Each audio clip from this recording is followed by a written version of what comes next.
Hello friends, আমি জয়া বিকাশ কিচেনে আপনাদের স্বাগত। আজকে আমি একটা নতুন রেসিপি নিয়ে এসেছি। আপনারা দেখুন, আশা করছি ভালো লাগবে। ভালো লাগলে অতি অবশ্যই লাইক, শেয়ার, কমেন্টস করবেন। আর নতুন বন্ধু যদি আমার চ্যানেল থেকে থাকেন, তাহলে আমার চ্যানেলটাকে সাবস্ক্রাইব করে আমার পাশে থাকবেন। তাহলে চলুন, আর পুরনো বন্ধু আপনারা যেমন সাপোর্ট করেন সেভাবেই আমাকে সাপোর্ট করবেন। চলুন তাহলে রেসিপিটা দেখে নেওয়া যাক। এই রেসিপিটা বানানোর জন্য আমি এখানে আদা নিয়ে নিয়েছি আর 3-4টে কাঁচা লঙ্কা নিয়েছি।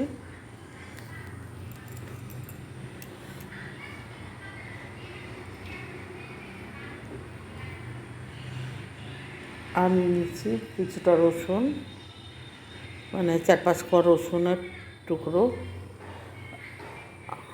দিয়ে একটা পেস্ট বানিয়ে নেবো। পেস্টটা বানানো হয়ে গেছে। এবার আমি ওভেনে একটা প্রেসার কুকার বসিয়ে দিচ্ছি।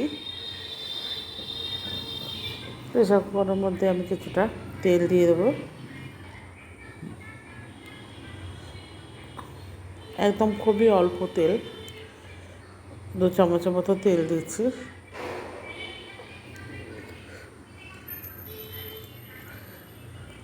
তেলটা গরম হতে দিচ্ছি। তেলটা গরম হয়ে গেছে।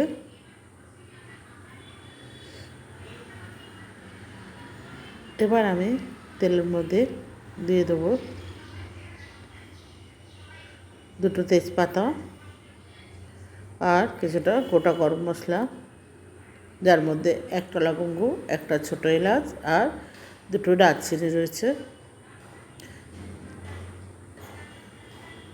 দিয়ে একটুখানি ভেজে নেব।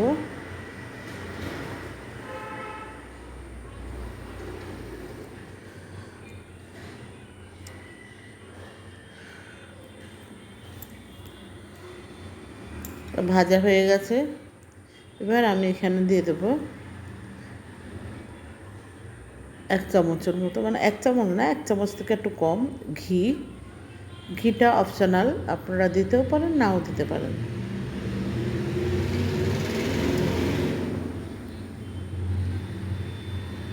এবার এটা একটুখানি ভেজে নিয়েছি। নিয়ে আমি এবার একটা মিডিয়াম সাইজের পেঁয়াজ কুচিয়ে রেখেছি টুকরো করে, সেই পেঁয়াজটা আমি এখানে দিয়ে দিচ্ছি। দিয়ে পেঁয়াজটাকে আমি একটু লাল করে ভেজে নেব।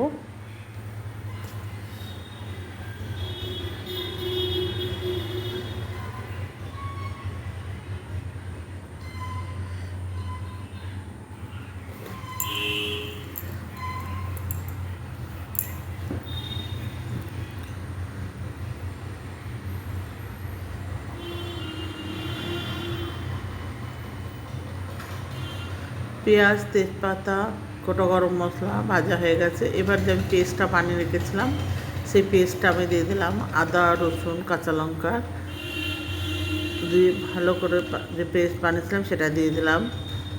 দিয়ে এবার এটাকে কষিয়ে নিচ্ছি যাতে কাঁচা গন্ধ ভাবটা চলে যায়। দিয়ে দিলাম 1/2 চামচের মতো হলুদ গুঁড়ো আর স্বাদ মতো নুন। নুনটা আপনারা আপনাদের স্বাদ মতো দিয়ে নেবেন।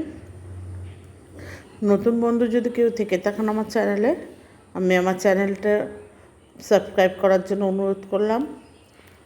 আর পুরনো বন্ধুরা এতদিন যেভাবে সাপোর্ট করেছেন সেভাবেই সাপোর্ট করবেন। আর আমার পাশে থাকার জন্য ধন্যবাদ নতুন পুরনো উভয় বন্ধুকে। ফেসবুক পেজ থেকে যদি কেউ দেখে থাকেন আমার ভিডিওটা, তাহলে আমার পেজটাকে ফলো করার অনুরোধ রইল। এবার এর মধ্যে আমি দিয়ে দিলাম একটু জিরে, যেটা আমি ভিজিয়ে রেখেছিলাম, সেই জিরে গুঁড়ো আর ধনে গুঁড়োটা দিয়ে দিলাম। আমি একটু সামান্য গোলাপ জল দিচ্ছি আর একটু কেওড়া জল দিয়ে দেবো, যাতে এর ফ্লেভারটা বেশ ভালো আসে। সেই জন্য গোলাপ জল আর কেওড়া জল দুটোই দিয়ে দিচ্ছি। এখানে রোজ ওয়াটার এখন দিলাম।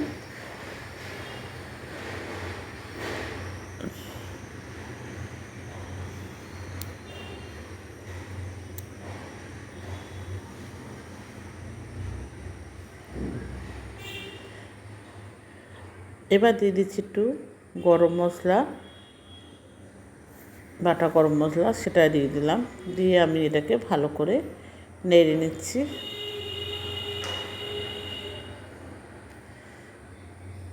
যতক্ষণ এটা কষানো হচ্ছে ততক্ষণ আমি দেখুন এখানে মাংস নিয়েছি, প্রায় হাফ কিলোর মতো মাংস নিয়েছি, চিকেন মাংস মানে চিকেন।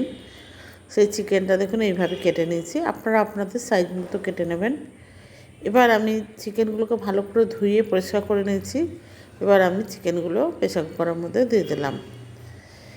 এইভাবে আপনারা চিকেনটা রান্না করে দেখবেন, যেমন খেতে সুস্বাদু হয় তেমনি ভালো লাগে, আর বেশিক্ষণ লাগেও না, প্রায় 7 থেকে 8 মিনিটের মধ্যেই চিকেনটা হয়ে যায়। আমি প্রেসার কুকারের মধ্যেই কষিয়ে নিচ্ছি। দেখুন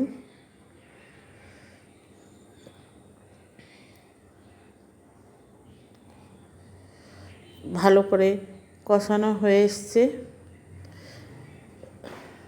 কাঁচা ভাবটা চলে গেছে।